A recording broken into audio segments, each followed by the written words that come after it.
بریانی، گوشت اور اس طرح کی پھل بھی اور چائے بھی، اس طرح کی اتنی ساری غذائیں ہم ایک پورا دسترخوان بھر کے سارا دن بھوکا رہنے کی سزا جو ہم نے اپنے آپ کو ایک سزا دیتے ہیں کہ ہم نے سارا دن بھوکا رہے تھے، لہٰذا اب ہم نے بہت کچھ کھانا ہے، ایک طرح کی سزا ہے۔ اب وہ کمزور معدہ، وہ کمزور آنتیں جو کچھ نہیں کر پا رہے ہیں، بالکل ضعیف ہیں، ان کے اندر اتنا کچھ ٹھونس لیں گے تو وہ اور زیادہ خراب ہو جائیں گے، وہ اسے ہضم ہی نہیں کر پائیں گی، ٹھیک، اور ہم گر جائیں گے۔ آپ نے دیکھا کہ افطاری کرنے کے بعد لوگ بیڈ پہ گر جاتے ہیں، کسی اٹھنے پھرنے کے قابل نہیں رہتے۔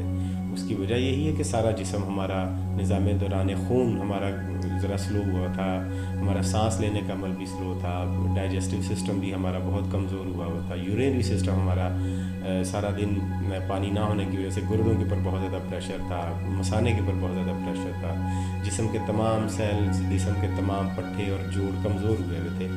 اس کمزور جسم کے اوپر اتنی طرح کی غذائیں ڈال دینا اور طرح طرح کی غذائیں ڈال دینا، اور وہ چیزیں کہ جو ہم عام صحت مند حالت میں روٹین میں بھی نہیں کھا سکتے، وہ روزے کی اس کمزوری والی حالت میں ایک کمزور جسم میں ہم ڈال دیتے ہیں۔ یہ بہت خطرناک صورتحال ہے، بہت ہی خطرناک صورتحال ہے۔ میری اس بات پر آپ غور کیجئے کہ یہ بہت خطرناک صورتحال ہے۔ ہونا یہ چاہیے تھا کہ اس کمزور جسم کو، جس نے سارا دن بھوک اور پیاس کاٹی تھی، جس نے پانی نہیں ملا، وہ آنتیں اور معدے اس کا کمزور ہوا ہے، بہت سوکھا ہوا ہے اندر سے، آنکھوں، ہمارا جو معدہ ہے اور جو ہماری آنتیں ہیں ان کے اندر جو جھلی ہے، وہ اس کو آپ اندازہ لگانے کے لیے اپنی زبان کو اپنے رخسار کے اندر والی سائڈ پر منہ پہ ایسے مس کریں تو آپ کو بہت ملائم سی جھلی ایک محسوس ہوگی۔ ہمارے جو معدے اور آنتوں کی جو جھلی ہے وہ اس سے بھی 4-5 گنا زیادہ ملائم ہوتی ہے، لیکن پانی نہ ملنے کی وجہ سے، سارا دن بھوکے پیاسے رہنے کی وجہ سے وہ جھلی بھی خشک ہو جاتی ہے، ٹھیک ہے۔ وہ جھلی اگر خشک ہو تو اس میں سے کوئی چیز آگے نہیں گزر سکتی۔ ہم اس میں پکوڑے، سموسے، دہی بھلے اور اس طرح کی تلی بھنی چیزیں، ہاں، کباب وغیرہ، اور یہ ساری چیزیں اس کے اندر ڈال لیتے ہیں۔ پہلے سے جسم اتنا پیاسا ہوتا ہے، اسے پانی کی ضرورت ہوتی ہے، اور ہم اس کے اندر یہ سخت غذائیں ڈال دیتے ہیں جو تلی ہوئی ہوتی ہیں۔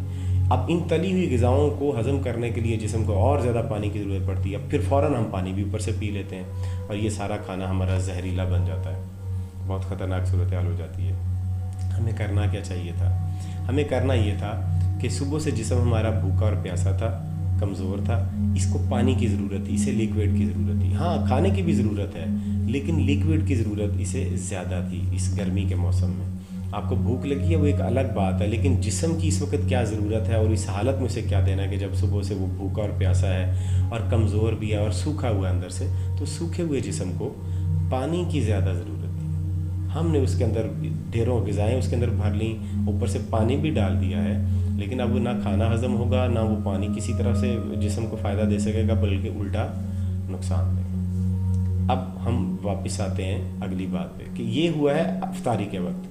افطاری ہم نے کی ہے رات 7-8 بجے، ٹھیک۔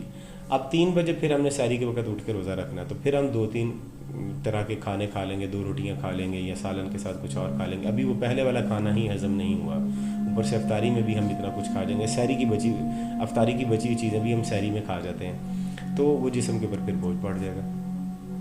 وہ جسم ہے آخر کوئی دوزخ تو نہیں ہے کہ جس کے اندر اتنا عذاب ڈالتے جائیں۔ ماہ رمضان کو بڑے سکون سے گزارنے کا، اور پھر یہ افطاری سحری کرنے کے بعد پھر ہم سو جاتے ہیں۔ ابھی رات کو سحری کی ہی تھی، کھانا ہضم بھی نہیں ہوا تھا، چلنے پھرنے کے قابل بھی نہیں رہتے، گر گئے تھے بیڈ کے اوپر اور وہیں سو گئے، اور پھر صبح سحری کے وقت اٹھ کے پھر ہم کھانا کھا کے پھر سو گئے۔ یہ کھانا کھاتے ہی سو جانا اتنا بڑا عذاب ہے، اتنی بڑی سنجیدہ صورتحال ہے، جسم اس کو برداشت نہیں کر پاتا۔ جسم سارا سال کی جو بیماری ہے وہ ایک طرف ہے، اور یہ ماہ رمضان میں جب بیماری اکٹھی کرتے ہیں وہ ایک طرف ہے۔ تو یہ خدا را اس صورتحال کو ذرا چینج کریں۔ اب میں آپ کو ڈائٹ پلان دیتا ہوں کہ ماہ رمضان میں آپ کا ڈائٹ پلان کیا ہونا چاہیے، آپ کو کس طرح سے ماہ رمضان گزارنا ہے۔ اگر آپ نے ماہ رمضان اس طریقے سے گزارا جو میں ابھی بتانے لگا ہوں، اس میں 2-3 آپشنز آپ کو دوں گا، اور اس میں بہت اچھی کیٹیگری ہے جو میں آپ کو دوں گا۔ اگر آپ نے اس طرح سے ماہ رمضان گزارا تو میں آپ کو گارنٹی دیتا ہوں کہ آپ سارا ماہ رمضان بڑا خوشی سے رکھیں گے روزے، کوئی روزہ آپ کا چھوڑنے کو دل نہیں کرے گا، کیونکہ آپ بھرپور صحت مند ہوں گے۔ افطاری کرنے کے بعد آپ بیڈ پہ نہیں گریں گے، آپ بلکہ چاقو چوبند ہو جائیں گے، چست اور چلاک ہو جائیں گے، اور اپنے سارے کام کرنے۔ یہ میں پچھلے 4-5 سال سے جن لوگوں کو پریکٹس کروا رہا ہوں وہ یہ بتاتے ہیں کہ پہلے ہم افطاری کرنے کے بعد گر جاتے تھے، ہلنے کے قابل نہیں ہوتے تھے، لیکن اب ہم جب افطاری کرتے ہیں تو ہمارا جسم بہت صحت مند ہوتا ہے اور بھرپور طریقے سے ہم اپنے سارے کام جو سارے دن نہیں کیے ہوتے وہ ہم کر لیتے ہیں افطاری کرنے کے بعد۔ یہ صورتحال آپ کے لیے بھی ہو سکتی ہے اور آپ اسے کریں یقیناً ایسا ہوگا۔ اور اگر آپ نے ایسا کر لیا تو سحری کے بعد بھی آپ بھرپور انرجیٹک ہوں گے اور افطاری کے بعد بھی آپ بھرپور انرجیٹک ہوں گے، سارا دن بھی آپ کا بہت اچھا اور خوشحال گزرے گا۔ اور ماہ رمضان میں ہی آپ اپنا ویٹ بھی بہت سارا لاس کر لیں گے، جسم کی ڈیٹاکسیفیکیشن بھی ہو جائے گی اور ساری بیماریاں جسم میں جو پہلے پل کے پڑی ہوئی ہیں وہ ختم ہو جائیں گی۔ اب ایک ایک کر کے سن لیں کہ کرنا کیا ہے۔ سحری آپ نے اگر لازماً کچھ کھانا ہے تو ایک روٹی آپ کھائیں گے، صرف ایک روٹی، کسی سالن کے ساتھ یا دہی کے ساتھ کھا لیں، ایک روٹی آپ کھائیں گے۔ روٹی کھانے سے پہلے آپ نے کم از کم 3 4 5 گلاس پانی پینا ہے، آدھا گھنٹہ پہلے، کھانا کھانے سے آدھا گھنٹہ پہلے 3 4 5 گلاس پانی پی لیں۔ وہ پانی آدھے گھنٹے کے بعد ہمارے یورینری ٹریک میں پہنچ جاتا ہے، بلیڈر میں پہنچ جاتا ہے، یورینری بلیڈر میں 48 منٹ لگتے ہیں اس کے یورینری بلیڈر میں پہنچنے کے۔ اب کیونکہ سحری میں وقت کم ہوتا ہے تو اتنا زیادہ ٹائم نہیں ہوتا ہمارے پاس، لہٰذا آدھا گھنٹہ پہلے پانی پی لیں اور اس کے بعد آپ کھانا کھا لیں۔ ایک روٹی کھانی آپ نے وہ اچھی طرح سے چبا کے کھا لیں، ٹھیک۔ اس کے بعد آپ تھوڑا سا پانی پئیں، زیادہ پانی نہیں پینا، آدھا گلاس یا 1 2 گھونٹ پانی صرف حلق کو تر کرنے کے لیے یا وہ کھانے کو نیچے کرنے کے لیے، گلاس بھر کے پانی نہیں پینا۔ پانی کھانے سے پہلے ہی پئیں جو کچھ پینا ہے، کھانے کے بعد اگر آپ پانی پئیں گے تو کھانا خراب ہو جائے گا اور جسم میں زہریلا بن جائے گا۔ اس کے بعد آپ نیت کر لیں اور کھانا پینا بند کر لیں۔ سارا دن آپ نے جو بھی کام شام کرنے ہیں وہ اب آپ کریں، آپ کا جسم بہت ہلکا پھلکا ہوگا۔ اگر آپ نے کھانا کھانے کے بعد پانی پی لیا تو جسم آپ کا وزنی ہو جائے گا اور جسم میں بیماری پیدا ہوگی۔ سارا دن اپنے کام شام کریں۔ اب آتے ہیں افطاری کی طرف کہ افطاری میں کیا کرنا ہے۔ افطاری میں آپ نے کوئی تلی بھنی چیز نہیں کھانی، کوئی سموسے پکوڑے دہی بھلے چاول روٹی چھوٹی نہیں کھانی۔ افطاری میں جسم کمزور ہوتا ہے اور ان میں سے کسی ایک چیز کی بھی جسم کو ضرورت نہیں ہوتی اور نہ ہی جسم ان چیزوں کو ہضم کر سکتا ہے۔ میں آپ کو کیٹیگوریکلی بتا رہا ہوں کہ سموسے پکوڑے دہی بھلے چاول روٹی اور طرح طرح کی تلی بھنی کباب وغیرہ اور مرغن چیزیں، ان کو گوشت وغیرہ کو جسم ہضم کر ہی نہیں سکتا، جسم کمزور ہوتا ہے، معدہ ہمارا کمزور ہے، آنتیں خشک ہیں، ان خشک آنتوں میں خشک معدے میں اس طرح کی بھاری چیزیں افطاری میں نہیں ڈالی جا سکتی۔ ماہ رمضان میں یہ چیزیں نہیں کھانے والی، اپنے دسترخوان سے یہ ساری چیزیں اٹھا دیں، یہ بنانے کی ضرورت نہیں ہے۔ اب کرنا آپ نے کیا ہے، افطاری میں آپ نے افطاری کرنی ہے 2 3 چیزیں میں آپ کو بتا رہا ہوں۔ یا تو آپ ستو کی سکنجبین بنائیں گے، مثلا ستو اور گڑ اور لیمو، ان تینوں کا شربت بنائیں گے جیسے سکنجبین بناتے ہیں، اسی طرح سے اس میں ستو ڈالیں اور لیمو ڈالیں اور حسب ذائقہ اس میں آپ گڑ ڈالیں۔ 4 5 6 7 8 گلاس جتنا آپ پینا چاہتے ہیں یہ پی لیں۔ اور اس کے پینے کے بعد آپ نے آدھے پونے گھنٹے تک کچھ بھی نہیں کھانا، 45 منٹ 48 منٹ کے بعد آپ مکس فروٹس کا ایک باؤل لیں چھوٹا سا، اس کے اوپر کالی مرچ اور نمک ڈالیں، وہ آپ نے کھانا ہے۔ ہمارے جسم کو اتنے سارے کھانوں کی ضرورت نہیں ہے، ہمارا جو زبان ہے وہ ٹیسٹ مانگتا ہے، نمک اور مرچ یہ 2 ٹیسٹ ہیں جو ہمارے جسم کو لگے ہوتے ہیں، ہماری زبان کو لگے ہوتے ہیں، جسم یہی مانگ رہا ہوتا ہے سارا دن۔ صبح سے اس نے شام تک یہ نہیں کھایا تھا، نمک بھی نہیں کھایا تھا، مرچ بھی نہیں کھائی تھی، اس کی طلب ہو رہی ہے اسے، ٹھیک ہے۔ اور دوسری اسے پیاسا تھا، وہ اسے پانی کی طلب ہو رہی تھی۔ تیسرا وہ انرجی کی ضرورت ہے، اسے انرجی چاہیے۔ یہ 3 چیزیں، پانی، ٹیسٹ اور انرجی، یہ 3 چیزیں چاہیے۔ پانی آپ نے پہلے پی لیا ہے 5 6 گلاس 7 8 گلاس جتنا بھی پینا تھا، اس سے جسم کی پانی کی ضرورت پوری ہوئی ہے اور میٹھے کا ذائقہ بھی جسم کو مل گیا۔ اب اس کے 45 منٹ کے بعد آپ نے یہ مکس فروٹس کا ایک باؤل کھانا ہے، اس کے اندر لیمو نچوڑا ہوا آپ نے، ہلکا سا کالا نمک اور ہلکی سی کالی مرچ ہو۔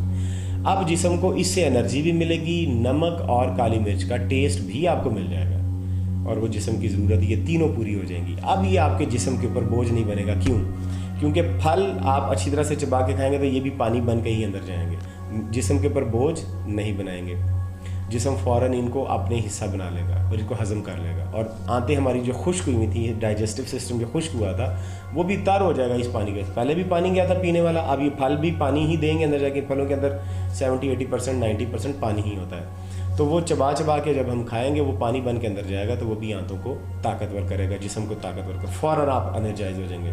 اب یہ جسم پر بوجھ نہیں بنے گا تو اب آپ گریں گے بھی نہیں، بیڈ پہ نہیں گریں گے، آپ کو ادھر ہی دسترخوان پر ہی نہیں لیٹنا پڑے گا، آپ کا ڈائجسٹو سسٹم ایکٹیو ہو جائے گا، سارا جسم آپ کا ایکٹیو ہو جائے گا اور آپ کے اندر پھرتی اور چستی آنا شروع ہو جائے گی، جو سارے دن کی چستی ختم ہوئی ہوئی تھی، سستی آئی ہوئی تھی، وہ ختم ہو جائے گی، ٹھیک ہے جی۔ یہ آپ نے کہا. اس کے بعد آپ نے کوئی روٹی چاول اس طرح کی کوئی تلی بھنی چیز نہیں کرنی. ہاں اگر آپ نے صرف منہ کا ٹیسٹ پورا کرنا ہے تو آپ ایک پکوڑا لے لیں, یا آپ تھوڑے سے کوئی ایک یا دو لقمے, 3 نہیں, 1 یا 2 لقمے منہ میں رکھ کے ان کو اچھی طرح سے چباتے رہیں کوئی 2-4 منٹ ان کو چبا لیں. ہمارے منہ میں جب وہ نمک مرچ کا ذائقہ چلے جائے گا, دماغ کا نشہ پورا ہو جائے گا, بس اس کے بعد ختم, آپ کو اور کچھ نہیں کرنا. پہلا آپشن یہ ہے افطاری میں. دوسرا آپشن یہ ہے کہ تلوں کا دودھ بنانے کا طریقہ کار میں نے آپ کو بتایا تھا. اگر آپ نے وہ ویڈیو دیکھی ہے تو ٹھیک ہے, اگر نہیں دیکھی تو نیچے چینل میں موجود ہے, میں اس کا لنک بھی ڈال دوں گا ڈسکرپشن میں. سیسمی سیڈ ملک, تلوں کا دودھ کس طرح سے بنایا جاتا ہے اس کا طریقہ اس میں بتایا. تلوں کے دودھ کے اندر آپ نے کوئی بھی پھلوں کا شیک بنا لینا ہے, کیلے بھی, اسٹرابری بھی, سیب بھی ڈال سکتے ہیں آپ اس میں, جو بھی موسم کا پھل ہے وہ آپ اس میں ڈال سکتے ہیں. ٹھیک ہے, یہ 2-4 پھل مکس کر کے تو تلوں کے دودھ میں اس کا شیک بنا لیں.